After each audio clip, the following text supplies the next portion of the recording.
Bismillahir Rahmanir Rahim. This is the English translation of the Majlis of HAZRATH QAMAR Sahib Damat Barakatuhum, which took place on Thursday morning at about 9:30 a.m. at Baitul Azkar in Wasiabad, Allahabad, UP, India. Thursday, the 20th of Jumadul Ula, 1444, corresponding with the English date, 15th of December 2022. Hazrat Wala starts off this majlis by quoting the hadith of Rasulullah sallallahu alayhi wasallam, "Man qala la ilaha illallah sidqan min qalbihi dakhala al-jannah."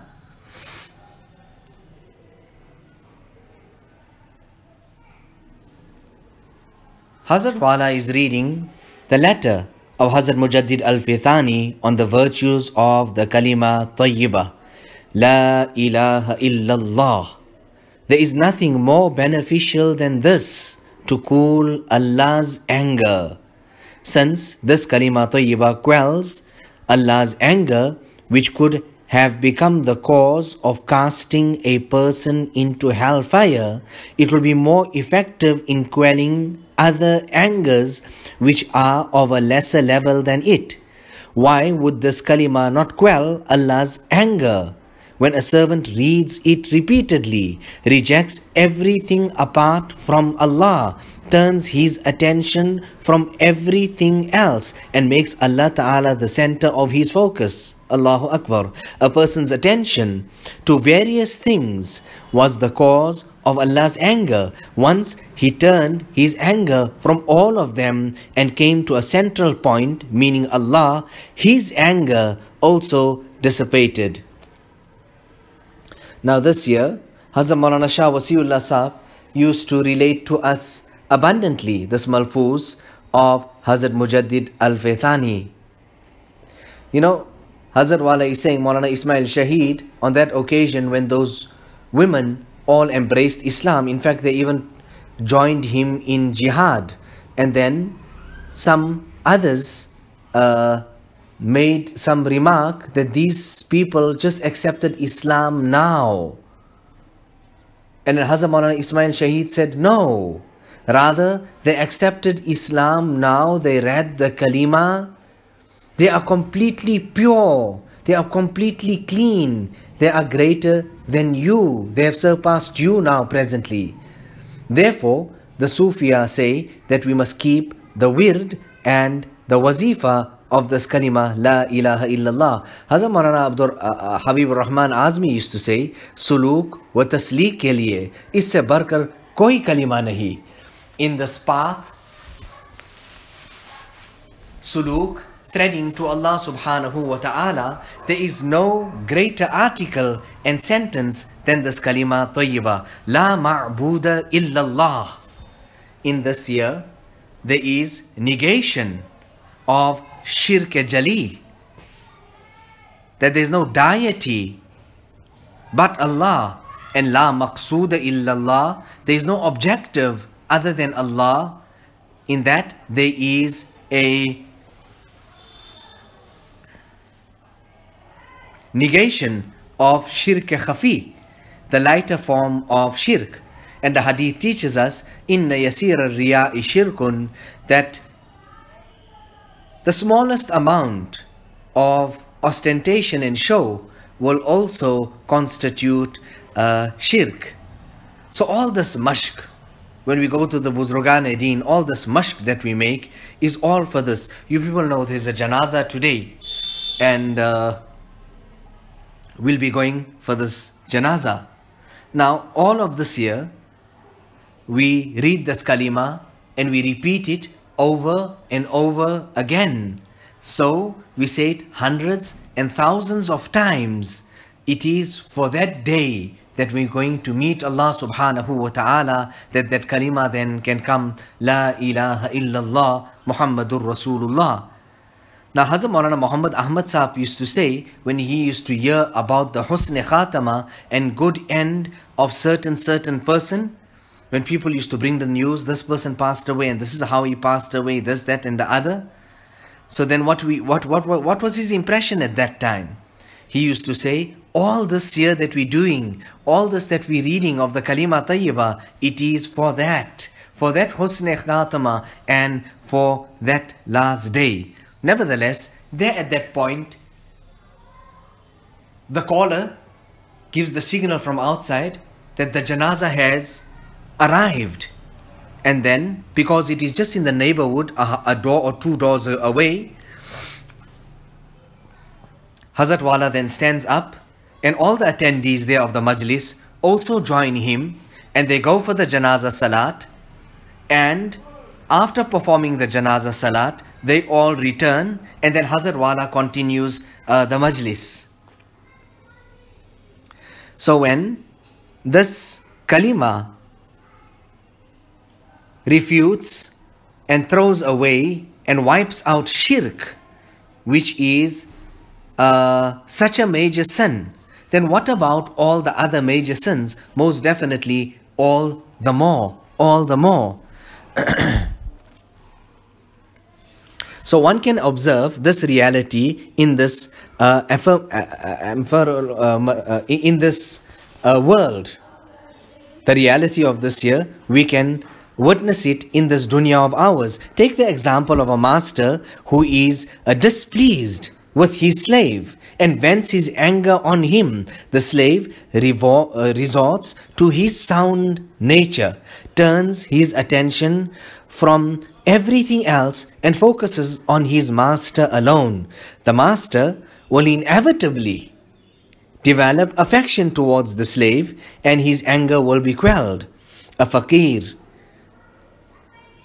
perceives the kalima tayyibah to be the key of the 99 treasures of Allah subhanahu wa ta'ala's mercy, and believes it to be the treasure of the akhirat. The treasure of the akhirat. So Hazrat Maulana Shah Wasiullah Sahab, with so much of passion, बहुत वज्र के साथ बयान फरमाते थे. So much that Hazrat Wala is saying that the entire majlis there used to become heated. I mean, if you can understand in the spiritual sense, that waves, that noor, Allahu Akbar. So therefore, most definitely we should keep the wird of this particular wazifa, the kalima tayyibah. When Hazrat Mujaddid Al-Faythani, okay, let's continue. There is no better intercessor than the kalima tayyibah to remove the pitch darkness of unbelief and the filth of polytheism. When a person affirms this kalima and acquires even an iota of iman, just an iota of iman, then even if due to his misfortune gets caught in certain customs of unbelief and evils of shirk, there is hope that he will eventually come out of the punishment through the intercession of the kalima tayyibah and will be saved from Jahannam.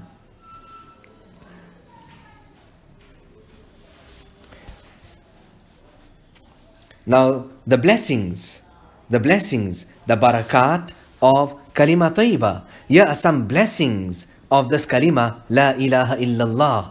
Rasulullah sallallahu alayhi wasallam said, the person who reads La ilaha illallah with sincerity shall enter paradise. Now Hazrat Mujaddid Al-Faythani is saying, those who are short-sighted express astonishment at this and ask, how can a person gain admission into paradise by merely saying La ilaha illallah? The fact of the matter is that they do not understand the haqiqat of this kalima. I feel that even if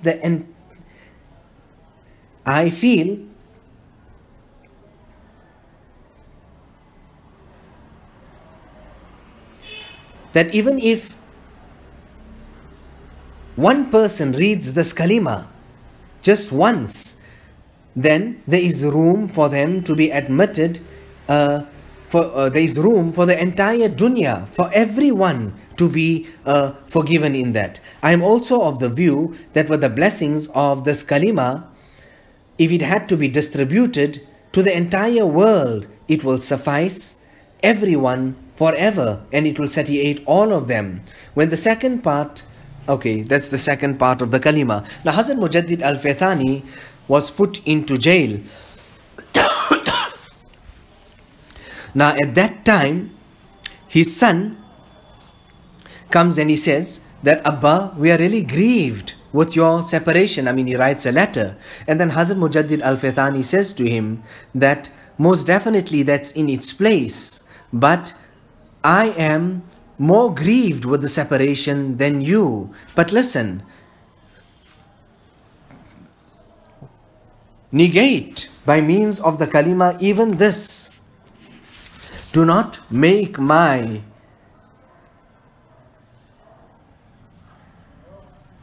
freedom, do not make my freedom from the cells of this prison your objective and your maqsad. Rather negate this also by the means of this kalima, and let your maqsood only and objective only and only be ridai ilahi. If we meet, if life allows, we'll meet.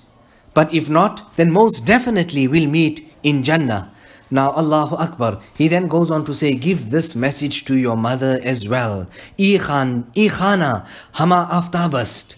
This family, all, one in one, all of them are all as most strong and bright glowing as the sun is. Allahu Akbar. Hazrat Khaja Muhammad Masoom, the illustrious son of Hazrat Mujaddid Al-Faythani, he had about 900,000 murids and 7,000 khalifas. Hazrat Shah Waliullah's Khandan was also just like that. So here you have the family of Hazrat Mujaddid Al-Faythani, who they were muwahideen, so strong in Tawheed. And then the family of Hazrat Shah Waliullah. And then you had Hazrat Gangohi. Allahu Akbar. You know, on one occasion somebody remarked that about Hazrat Tanvi. And then what did he say? I struck up my relationship with Hazrat Haji Saab so that I can make amal on Bukhari Sharif. You know, even when a mother sees the child walking, he's still starting to walk, and the mother wants him to learn how to walk. She allows him, but the minute he's about to fall, or even if he falls down, the mother then rushes to him, to his assistance, and to see. Now Allah subhanahu wa ta'ala all the more. Now in the past ummats, a person would be muti' and he would obey Allah subhanahu wa ta'ala, or he would be asi and disobey Allah subhanahu wa ta'ala. But in this ummat, a person would be muti' and mudnib. He will obey Allah subhanahu wa ta'ala and he will commit sins as well. And the 99 portions of the mercy of Allah subhanahu wa ta'ala would be reserved for this ummah on the day of Qiyamah. So wahidullah fa inna at-tawheed ra'su at-ta'at. When Hazrat Mujaddid Al-Faythani passed away, then people came to his son Hazrat Khaja Muhammad Masoom. How will we do? What will we do? Our Peer and Mujaddid Saab is not here. And what did Hazrat Khaja Muhammad Masoom say? He said that Mujaddid Saab is gone, but Allah subhanahu wa ta'ala is here. And Murabbi' Haqiqi, who is Allah subhanahu wa ta'ala, he is here. He is alive. Allahu Akbar. Now look at the tawheed that these great personalities possessed.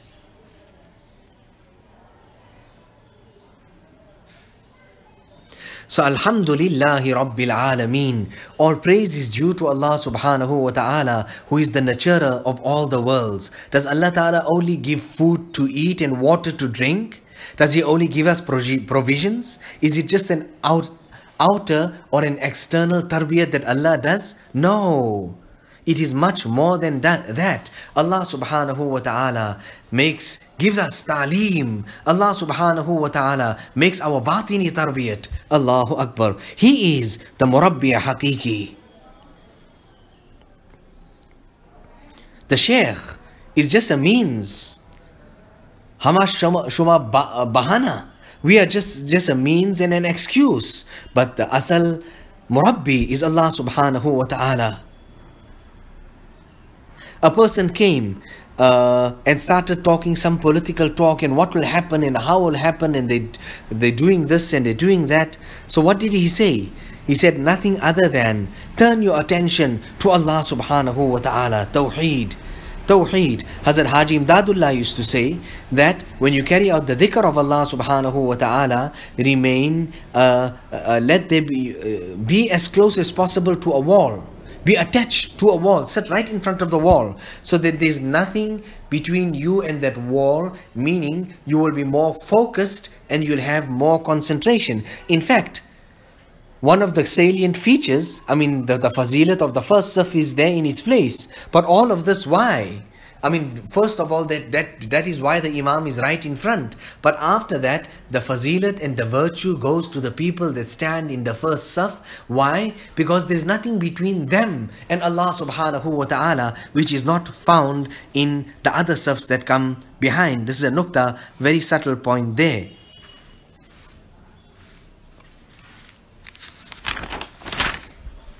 Immediately after that, Hazrat Mujaddid Sahib then goes on to say, what about the second part of this kalima? When the second part of this kalima is attached to it, Muhammadur Rasulullah, La ilaha illallah, Muhammadur Rasulullah, sallallahu alayhi wasallam, then we cannot even imagine its immense barakat and blessings. So the combination of both La ilaha illallah Muhammadur Rasulullah integrates the excellences of the special wilayat and friendship of Allah subhanahu wa ta'ala and the risalat of Rasulullah sallallahu alayhi wasallam, and these two are the harbingers of all success. O Allah, do not deprive us of the blessings of Kalima Tayyibah. Keep us steadfast on it. Cause us to die while we affirm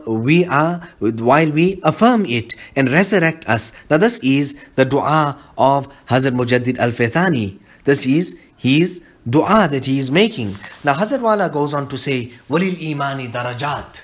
Iman has different darajat. The first daraja of Iman is Ijra'u shahadatain ala lisan. To say the shahadatain verbally, bring it onto your tongue. Ashhadu an la ilaha illallah wa ashhadu anna Muhammadan abduhu wa rasuluh. The last and the final darja of Iman is when the nur of Iman enters and penetrates into the heart of the individual. And the middle darja of Iman is that a person is in waiting. He does whatever he has to do. He obeys Allah. He stays away from sin. He repeats abundantly, La ilaha illallah. And he is waiting for the nur of Allah subhanahu wa ta'ala. Hazrat Wala goes on to say that the electricity and the lights used to go, power outage, But Hazrat Maulana Muhammad Ahmad Sahib, others would even say, Chali gayi, it's gone. The lights are gone. He would not even say that. But as soon, an absolute silence, not a word. But as soon as the lights used to come back, he would say that Iman aisa hi aa jata hai, aisa hi aa jati hai. That Iman, the nur aisa hi aa jata, nur aisi aa jati hai, that the nur of Allah subhanahu wa ta'ala just suddenly comes like that into a heart of a person. He does whatever he has to do, but he is waiting. So Mujaddid Al-Faythani rahimahullah makes dua to Allah subhanahu wa ta'ala, saying, O Allah, do not deprive us of the blessings of Kalima Tayyibah. Keep us steadfast on it. Cause us to die while we affirm it, and resurrect us with those who affirm it. Grant us admission into Jannah through this kalima and through the honor and sanctity of those who conveyed it. Peace and salutations to them. Grant us admission into paradise through this kalima and through the honor and sanctity of those who conveyed it. Salawatullahi wa salamuhu alayhi. The greatness of this kalima manifests itself according to the ranks of those who read it. The higher a person's rank, the more the greatness of this kalima will be displayed. Yaziduka wajhuhu husnan idha ma zittahu nazran. The more you look at his countenance, the more beautiful his face will appear to you while living. Now Mujaddid Al-Faythani is making this dua. Did we make dua like this here? Allahu Akbar. Two places, I went to and I seen zikr bil jahr. I went to the halqa of Hazrat Shaykh al-Hadith, and also on one occasion I went to Mufti Kanpuri's MAJLIS also, where there was zikr bil jahr. While living in this world, I do not know if there is any wish which is greater than the ability to sit in solitude in one corner and enjoy repeating the kalima tayyibah. But what can I do? One cannot realize all one's wishes. We become negligent at times and we are forced to interact with the creation for the fulfillment of their rights. Mujaddid Al-Faythani then completes by saying, رَبَّنَا أَتْمِمْ لَنَا نُورَنَا وَاغْفِرْ لَنَا إِنَّكَ عَلَى كُلِّ شَيْءٍ قَدِيرٌ سُبْحَانَ رَبِّكَ رَبِّ الْعِزَّةِ عَمَّا يَصِفُونَ وَسَلَامٌ عَلَى الْمُرْسَلِينَ وَالْحَمْدُ لِلَّهِ رَبِّ الْعَالَمِينَ. Hazrat Wala is saying, Allah Ta'ala bless us with the anwar and the tajalliyat of Allah Subhanahu wa Ta'ala, the anwar of this kalima, the kalima tayyibah. And the more rasikh, the more entrenched and deeper this tawheed and the oneness of Allah Subhanahu wa Ta'ala is in our hearts, the more these rusum and the athar of shirk will leave our hearts. Allah Ta'ala bless us with pure tawheed khalis. Rabbana لا تجعلنا فتنة للذين كفروا واغفر لنا ربنا إنك أنت العزيز الحكيم. Allah Subhanahu wa Ta'ala protect us. Allah Ta'ala हमको महफूज रखे. Allah Ta'ala हमको नूर ईमान से नवाजे. Allah Ta'ala bless us with the nur of iman. ربنا تقبل منا إنك أنت السميع العليم وتب علينا إنك أنت التواب الرحيم بحرمة سيد النبي الكريم صلى الله عليه وسلم.